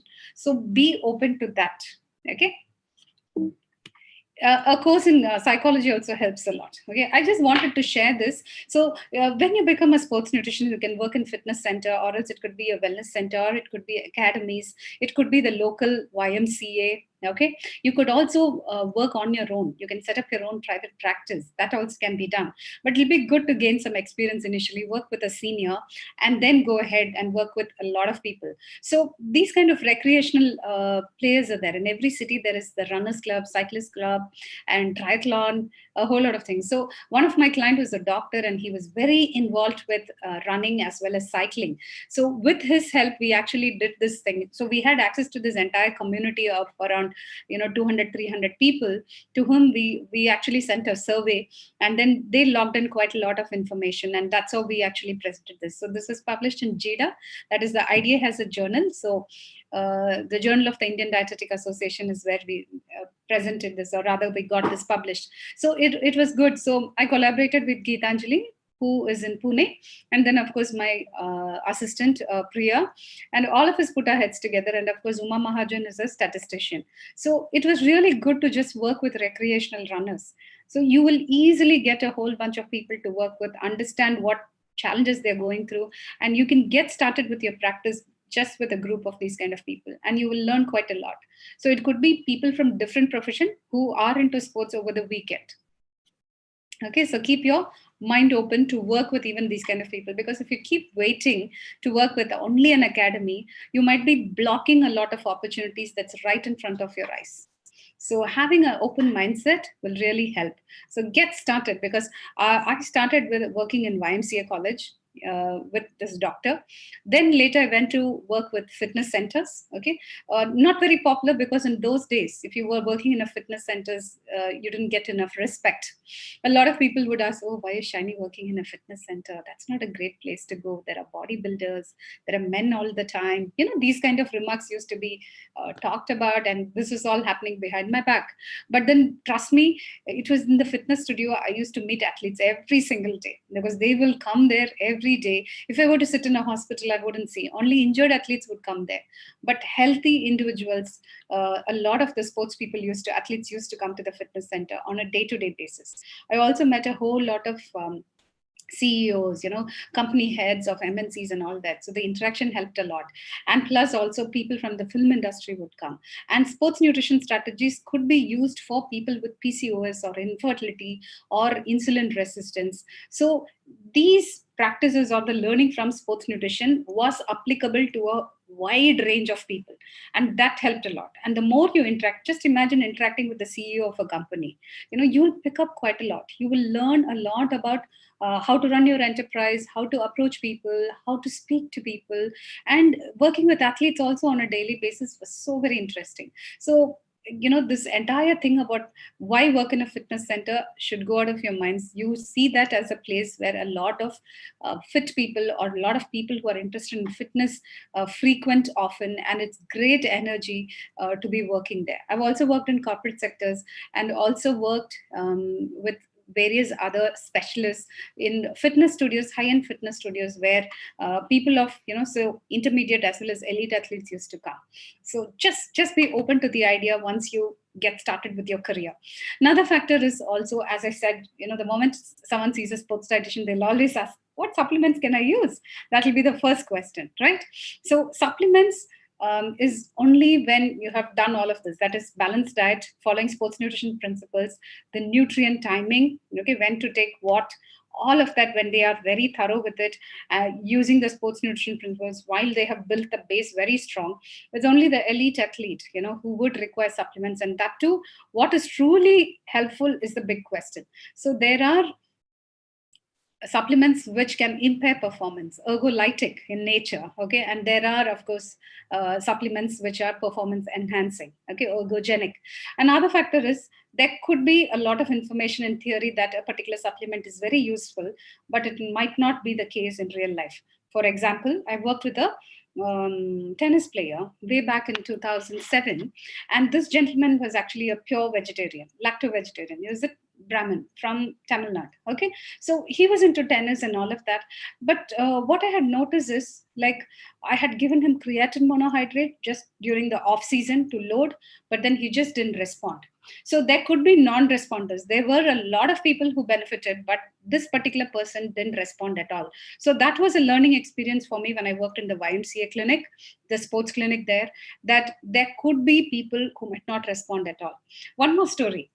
Okay, one more story which I would like to share is of a long distance runner who was a student in YMCA, and he would participate in a lot of state and national events.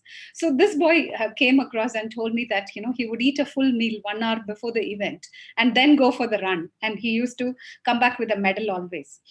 I called him and I said, listen, sports nutrition principle says this, you're supposed to eat 3 hours before an event. So I gave him all the advice, showed him research articles, textbooks. And then what had happened, he actually tried my strategy. But you know what had happened? He came back after a month and then he said, I followed what you said, but psychologically this is affecting me and I was not performing well. I went back to eating a good meal 1 hour before the event, and that is what helped me win. So what I understood that day was, you could be giving the best of advice, theoretically the best of advice, but if there is a psychological aspect to it, I think we need to give it some space, as long as it's not going to impair their performance. Okay, just like how when I was working with a squash player, who was a national squash player, she would love to have pasta before an event, before a competition. For her, that was the winning formula. If she ate pasta, she'll go ahead and win it. So if you try to change this aspect, it will really affect their performance. So just remember this aspect. While you start practicing, there will be these kind of situations that you will face. Okay. Hope you have your questions there, and please keep sending your questions. I would love to answer them. Okay, so supplement decision also, it's very important. So it could be supplement might be useful for someone who's living in a hostel all by themselves. They don't have access to food, or if they have to travel long distances and if they're not able to maintain the proper timing, so carrying a whey protein supplement and all that could be helpful. So anyone below the age of 18, I definitely don't recommend supplements, because they need to understand that eating real food, going to bed on time, adequate hydration, the nutrient timing, those things are very important. So if you start pushing supplements, it's a bad idea and it will backfire, and it's not a good idea at all. So it'll be good, because the quality of supplements is also highly questionable. So it's best that you don't get into any kind of doping issues and all that. So professional ethics is something that we really have to stick to. Just because, there could be companies who will approach you and say, let me sponsor your travel to a conference, or perhaps, they'll offer you something. So you really have to look into this aspect, because a lot of offers will come once you start practicing. So ask yourself, in the long run, is this going to tarnish my image? Or, how best can I work around it? Or let me not work with supplements at all. So keep this in mind. These are very important decisions that you take before you embark on your career. Okay, so I met this professor the scientist who came from Cape Town University. I was working in Sri Ramchandra Medical College, and they have a sports medicine center. It's a huge center. I had the opportunity of working there for 7 to 8 years as a lecturer. And I met this gentleman in 2013. Please look up, okay? He is very radical, and he was the one who actually spoke about low carbohydrate, high fat foods for marathon runners. In fact, South Africa has Comrades Marathon, which is very, very tough. And then he had actually a lot of concepts about carbohydrate loading and everything. But then he came up with a completely different concept, and his book was like amazing. And I met this gentleman in person. So the whole world of sports nutrition is divided, even when we go for international conferences. So there's one group which says high carbohydrate. There's another group which says, you can still work around with low carbohydrate, high fat foods. So why am I bringing this topic up? Because every 5 years, nutrition is so dynamic, concepts will change. You must have heard about ketogenic, Paleolithic, and all of that. Okay, so 2013, I met this gentleman. He presented a lot of studies, a lot of information in that conference. There were 3 presentations by Professor Tim Knox. Now he's retired, of course, but this gentleman actually opened up my mind so much. I took the next 1 year to read a lot about whatever he had mentioned: research papers, books, podcasts, websites, everything. And it actually came in handy to work with some of the cricketers or some of the tennis players that I was working with at that time during the off season to help them reduce their fat percentage. But just before the season started, I started loading them again back with carbohydrates. Okay, so you should just understand that there are so many routes to reach your goal, but you just have to understand the concept and customize it according to the Indian way. Okay. Another thing is, there could be a lot of concepts out there. Does it work for you? Does it work for your athletes? That is very important. And don't ever forget where the athlete comes from. So are they from the north, east, south, or the west of India? And what is it that they've grown up eating? Don't go and tell a Bengali, don't have rice or have fish, and try telling a South Indian not to eat idli, dosa, or curd rice. They'll get very upset. And, they will not be connecting with you at all. That rapport with the client itself will be totally gone. So it helps a lot to pick up language skills. It'll be great if you can speak in their language. That's very, very useful. Next thing is to understand cultural differences and diversity and the kind of relationship that people have with food. I think these are factors that you should know as a sports dietitian. Okay, so go and check out Tim Knox, because it's very, very radical what he did. He had a lot of courage to do a lot of things and to come out in the open and talk about all this. So he has also written a book on overhydration. Okay, so low carbohydrate diets, it's a huge topic. Save it for another day, but I would encourage all of you to just look up that information. So when you look at the pyramid of body change, it's very important to work together as a team. Physio, the dietitian, psychologist, and of course the doctor, sports doctor. So it's all about making sure that there is supportive environment, and make sure that if it is a child athlete, ask their parents to come, and if it is someone who's married, ask their spouse to come, or it could be even their mother, because we need to talk to the people who are in charge of the kitchen and the ones who make up their supportive environment. Sometimes athletes come with their best friends. Even that works. It helps a lot because they're hanging out together a lot of time, and it's great to actually establish a rapport with them, and you get a lot of insight about the athlete. Okay, so this is very important. So Djokovic, I needn't tell you, he had gluten and lactose intolerance, and that was the game changer for him. So do look up his story. Very interesting. He lost a match against Songa in 2010. And then he went ahead, working with his doctor and dietitian, and he changed his diet. And that actually helped him enhance his performance. So Indians also have lactose intolerance. There are so many who have gluten intolerance. It's just that we are not aware. So a lot of athletes are not aware. So keep your eyes and ears open. A nutrigenomics test might be helpful, or just an elimination diet. But remember, play like a doctor, work like a doctor. And gut health is like talked about all over. All the webinars, if you've noticed, always emphasize on gut health in the recent past. This could be the root cause of a lot of autoimmune disorders. So watch out. Do some course in gut health. Monash University offers a course called FODMAPs. So check out their website, and that might come in very handy. It will be helpful. See, one thing about gut health is there are times, like I still remember when I was talking to Geetanjali Bede, she was talking about an archer, an Olympian, who actually, because of stress, used to visit the restroom quite often. After every meal, he will run to the restroom. Okay, now with psychology and mind training, he was able to heal himself and became completely all right. Another story where a child who didn't have proper toilet timings, okay, he would again keep running from the court, or rather, whenever there was something, Ma'am, he will go ahead. You want me to wrap up?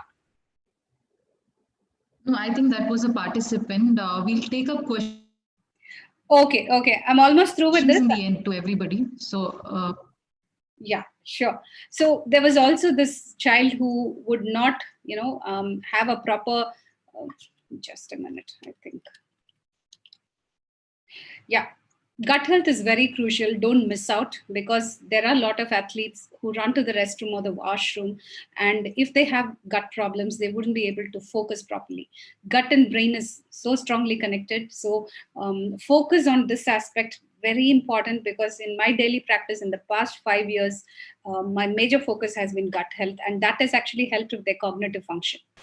Okay, so focus, that's why I wanted to highlight about this. The link between gut microbiota and athletic performance is vital. Don't miss out. Focus in that aspect as well, because they could be eating the wrong foods which doesn't suit their body type, and that will be affecting their performance, right? They might not be aware. So all that needs to be tweaked is in your hands as a sports dietitian.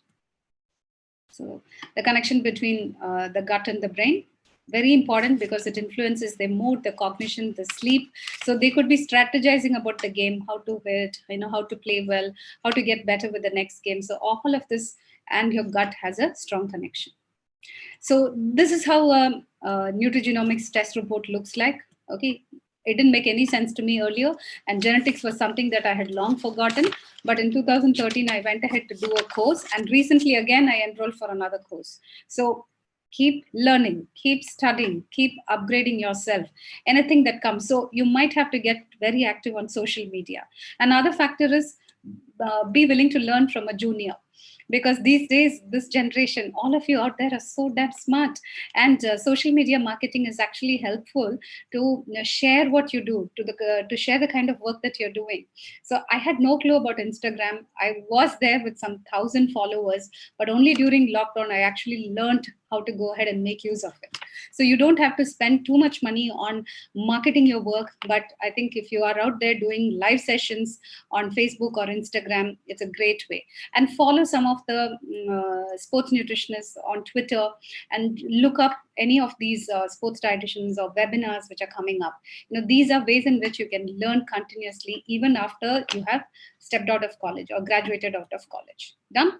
So let me quickly go. So a comprehensive assessment is very, very crucial. You have to look into every aspect. Who does the purchasing of groceries? What kind of food, or else, there could be days when people don't eat non-veg at all, non-vegetarian food at all. What is the culture at home? What are the belief systems at home? Ask all possible questions. That 1 hour of assessment makes a huge difference. You will understand the client much better. Okay, so ask every possible question during the assessment. Very crucial, because after that, the athlete might start traveling, and most of the interaction will be through phone or else online. Okay, so upgrading knowledge. Okay, these were things that I was part of it earlier. So I used to be part of Ramchandra Medical College, and then we had also attended quite a lot of these kind of programs and given talks and all that. So don't leave any conference that comes up in this area. And we also conducted a course, of course, in February in Bangalore. We were planning a lot, but of course lockdown came and spoiled all our plans. So what you get to see is we had collaborated with other dietitians. Okay, so meaning the person next to me is Dr. Geeta from Pune. The other person is Dr. Soumya from Bangalore, and Shona is again from Bangalore. So collaborate, work as a team, you can accomplish a lot more. Okay, let not ego come anywhere in between. Be willing to learn. You will learn quite a lot from each other. I had also worked with Paralympic athletes. I don't charge any fee. I do it more as a way to pay it forward. And this is a very humbling experience to work with them, because the more you work with Paralympic athletes, what happens is you understand that you have no time to crib about any of the problems in life. Every time you interact with them, you understand they've gone through so much in their life, and still with a smile on their face, they're ready to go out and play. So I had worked with this team. This was a summer camp before they went to Bangkok, for their tournament. So take up these kind of projects also. Not every project is for money. Okay, there could be projects that brings in a lot of your money and it helps you pay the salary of your team members and all that. Okay, but there could be these kind of projects which are very soul satisfying. Take it up. Okay, and that's an experience which you will never find in textbooks. Okay, this was a summer camp. This is Peter Gade, who is a world badminton champion, and he had come to Chennai, and there was a summer camp. So they actually asked me to give a talk, and they did offer me a professional fee, but I didn't take it. I said it's such an honor to be there to talk to Peter Gade because he comes from Denmark, very rarely. And this was the first time, in fact, that he had come and, to work. So it was great to just interact with him. And it was really nice because he was there through the session where I was sharing everything about nutrition in the Indian setup, Indian scenario. And he also gave inputs about Netherlands and all that. So it was very nice. So go ahead and start working with projects in your local YMCA and the sport associations. And then you never know whom you would meet. Okay, so this is a fitness center. It's where a lot of HIIT happens. So when you work with fitness professionals, what you also learn is bodybuilding, chiseling the body. So there are times when people have to bulk up or get ready for a movie, or it could be for a tournament. So you could actually be there and understand that world also. A lot of men would want a six-pack and hypertrophy, or it could be a weight-centric sport. Okay, so for making weight also, you really need to understand that you need to be in the gym when they are working out to understand the kind of intensity, high intense workouts that they are doing. Okay, so there could be some studios there.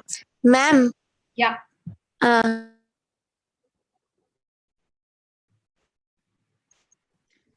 I'm sorry. Can you take up the questions in the end if it is okay? I'm almost. Yeah, you can continue. Yeah. Okay, so another factor is this is WCC, the college where I studied. So we conducted a workshop there, and we also brought in a boxing coach, a national boxing coach, and all the students who were studying sports nutrition got hands-on experience about what it is to work as a sports dietitian. And we didn't allow them to sit in the chair for too long. This was just the introductory session, and that's my professor, Dr. Gauri Ramesh. But it was so good to actually go and teach these kids that there's so much you can do. It's not about working in a hospital as a clinical dietitian. The concepts of sports nutrition can be used to keep the healthy people healthier. India has a lot of NCDs, non-communicable diseases. Type 2 diabetes or even insulin resistance, which is pre-diabetes, is very high. So if you can actually work with people, help them focus on fitness nutrition, you can actually prevent a whole bunch of people stepping inside hospitals. So the potential is very, very high when you start focusing on sports nutrition and fitness nutrition. Okay, Ironman, we worked with a lot of people there, and this is a badminton player who is with Mr. Gopichand's academy in Hyderabad. So Purvisha, so again, this is a friend of mine who's in Bangalore, who's a physiotherapist. I've known him for 20 years, and this gentleman actually referred one of his clients, and it was such a wonderful opportunity to work with a badminton player who is part of Gopichand Sir's academy. Right? So you never know how your networking is going to help. So be this person who goes out, meets people. It helps a lot to get new projects or work with very interesting clients. Done? Write articles, hone your skills about writing and also speaking. So the way you present, to make sure that you're able to captivate the audience. So work on storytelling, work on sharing case studies, and that makes it very, very interesting. Okay, bring in your energy. That makes a huge difference to the presentation. And writing skills, you could be a blog writer, or you could be someone who churns out articles in newspapers and dailies, and that way also you get a lot of visibility. So do a little of everything so that everywhere they turn, people know who you are and that you exist. Visibility is very, very important if you're really looking at any profession. Okay, so we all know how PV Sindhu got ready and went ahead to win the world championship. So the use of gadgets. So Gopichand sir had actually prevented her from using any gadgets, and then she had to sleep on time, eat on time, and train for several hours in a day. So what I'm trying to emphasize is sleep. As you are talking to the athletes, always make sure that you check when they go to bed, where is the phone kept, and even while they are eating, where do they keep the phone? Because there are athletes these days who carry their phone even to their washrooms. Okay, so gadget addiction is terrible, and that is affecting the performance. You could have given the best diet charts, but you don't see the results coming. One of the aspects could be sleep. If they're not going to bed on time, a lot of people are watching IPL matches these days. Okay, they may not be sleeping on time at all. So all these factors make a big difference, and there are sleep labs across the world, and it's been talked about in a big way. So sleep, sleep, sleep. I think this has to be emphasized. So you have to become like Sherlock Holmes and then find out whether they're using their phones or else using their tab or they're glued to their laptop, and is the phone right next to the pillow. Ask all these questions in the assessment form. Okay, so there are also webinars. Take up any opportunity where you're able to get on a platform with other professionals. It helps a lot, because as you're listening, see today Dr. Saha's presentation was so interesting, and it is amazing to see the kind of work that he has done so far. So likewise, when you get on such platforms, you get to understand that the other person, there's so much to learn, and that is how you get to interact and meet new people. So don't miss out an opportunity, because as you're even preparing the slides, you'll learn quite a lot because you're looking at research papers. Any questions? And if you have anything, you can always mail me, and go check out my Instagram page in case you need any kind of information. I keep posting a lot of info on Instagram and have live sessions too. Sorry, I exceeded time. No, I would it's love to take fine. questions though. Thank you for this wonderful opportunity. Such a privilege. We have loved your session. I'm sure everybody. Yeah, yeah. Thank you so much, Dr. Shiny. It was a very wonderful session. You have taken us through the various practical aspects in real-time practice of sports nutrition and practical understanding of dealing with athlete nutrition. Particularly the small nuances, sometimes we miss out as professionals, where we lack the understanding to get to the root cause and to understand what exactly is the problem, and then identify and then find a solution. I think this is the basis of getting to being a better practitioner, especially in sports nutrition, because every case is different and every athlete is different. So it was very wonderful and an interesting and an enriching session to take us through the various aspects in this brief and short time. Always it is a pleasure to listen to you. Moving on, we'll move on to the question answer session. We'll take up one or two questions because of the lack of time. So there is one question from Nitya Nayak, who's asking Dr. Saha about amateurs attempting to trek up to Himalayan base camp. So any health or nutritional tips that you would recommend for such enthusiasts? So Dr. Saha, this is a question to you. Okay, ma'am, thank you. With this question, I would like to mention, this is a very specific and focused question. And National Institute of Mountaineering may be answered for this thing, because it's a very specific question. Okay. HMI is there. That is a.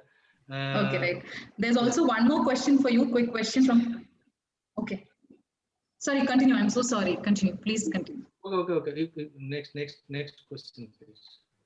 There's also one more question from Ms. Ansa Saju, who's asking, is there any medical or biochemical test that you need to do before trekking the Everest, especially for Paralympic athletes?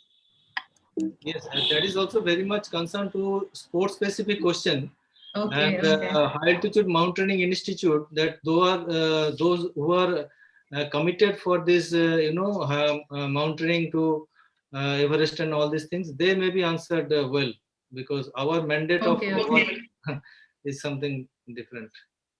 So in your experience, like when you talked about rapid acclimatization, yes. How would you do that? Like, what can you practically explain? Like what is the time period that we do it on, ma'am? It is on a healthy and fit person.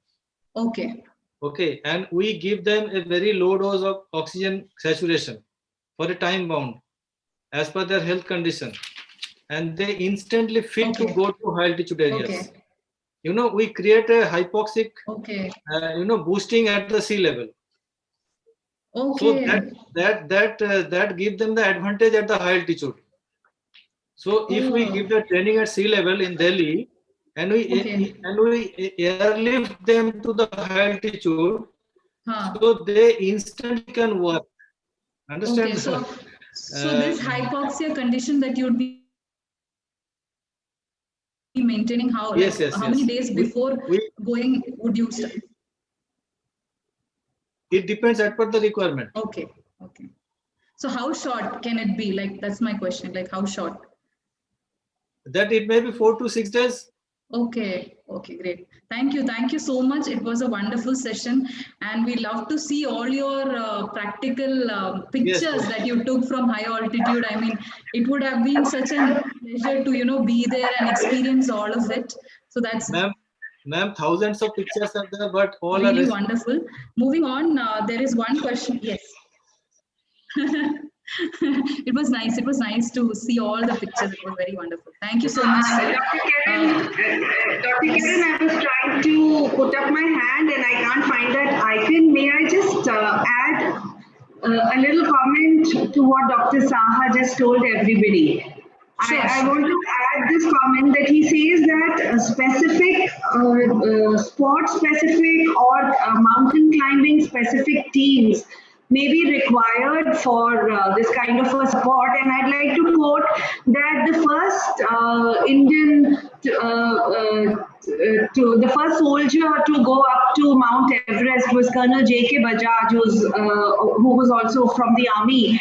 And Dr. Saha has been training a lot of soldiers to go on high altitude and climb up to a particular altitude. But beyond that, if you take it as a sport and as a feat, you really need about 6 months to 1 year of solid training. I remember this Colonel Bajaj had even gone abroad and with the Soviet team and with the American team, and it's just like training for NASA.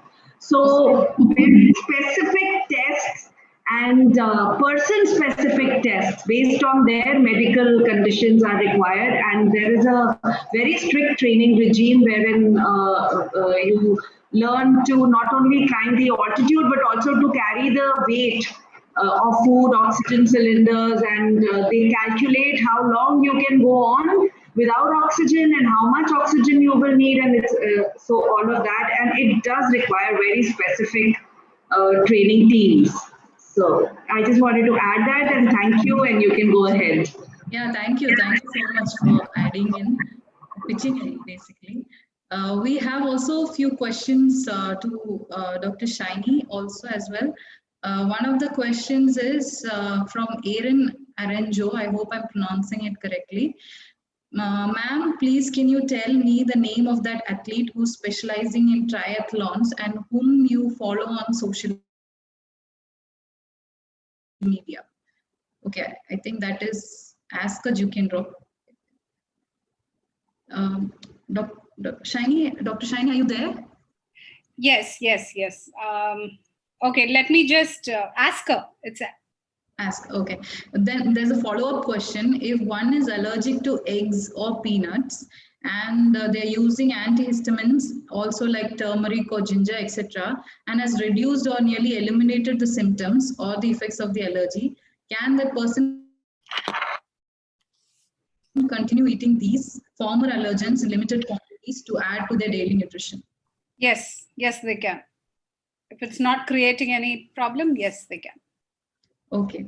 And there's also one more question from Jagdish, Mr. Jagdish, who wants to know, do you think providing athletic nutrition guidelines or sports nutrition information at school level with the help of central or state government, especially in the rural setting, would be helpful? Absolutely, because when you catch them young and train them, the results are much better with the sports selection as well as providing nutrition guidelines. So if the foundation is set right, and along with the mental training, mind training, the psychological aspects, then the results are fantastic. Yes. I also have a small question, like you were talking about the Indian traditional foods that we need to include in the diet plan. So can you also tell me what are the suggestions that you would be giving the athlete when he goes abroad? Like how is the acclimatization that you would let them, how would you like recommend them to eat a particular food there? Like that kind of an acclimatization while he's traveling to foreign countries or other places. Okay, so while a person is here in India, I would actually request the parents to take him out and expose him to or introduce him to various cuisines. Okay. Because, so all of a sudden, so if they've been eating Garkha Khana and suddenly one fine day, some Thai cuisine or else Mexican dish is given, they will just reject it outright. So I know a lot of kids whose parents would travel with them with the cooker and the induction stove, and they would cook there in service departments and all of that. So they were like fed only home food, and they really struggled when they had to go abroad. And the coaches used to cook there for them. This has happened with a lot of the athletes. So in fact, with tennis players, they used to go like for 6 months to Spain and they would get trained there, or else if it's a football player to Germany and all that. And they used to struggle, and food was the biggest hassle. So right from the start, I would tell the parents, your child will start traveling very soon.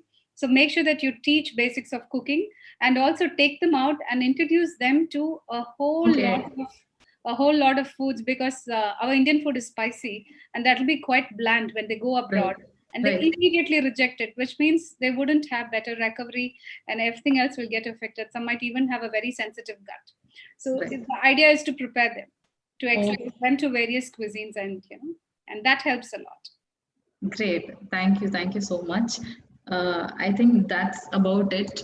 There are some other questions that are coming in the chat box, but due to the lack of time,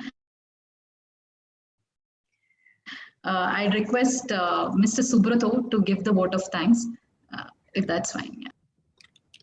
Hello, can you hear me? Yes, yes, we can. Fine. So thank you, Dr. Karen. Finally, it's time to wind up as we ended our today's 2 sessions. So it gives me an immense pleasure to propose the vote of thanks for this delightful webinar. I, Shubrata De, on behalf of the Mass NIN Department of Sports Science ET Division, ICMR NIN entire family, I would like to express my sincere gratitude to our director, Dr. R. Hemlata ma'am, for all the support extended by her towards conducting this series of webinar. My heartfelt thanks and appreciation goes to our HOD, academic head, Dr. Bharti Kulkarni ma'am, for her initiative to launch this series of webinars. My sincere thank you goes to our administrative head, Mass NIN Department of Sports Science, Dr. M. Mahesar sir, for his guidance towards smooth conduct of this program. My special thanks goes to our today's 2 eminent speakers.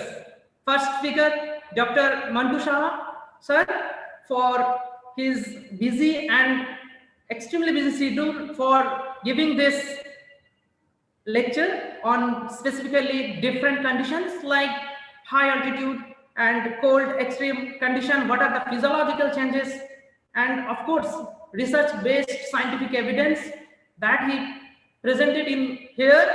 Really grateful to you sir, thank you. And our second speaker, Mrs. Saini madam, of course it's really very amazing to hear you rather than book. It's really practical exposure that you have enlightened to our participants. Really thankful to you, ma'am.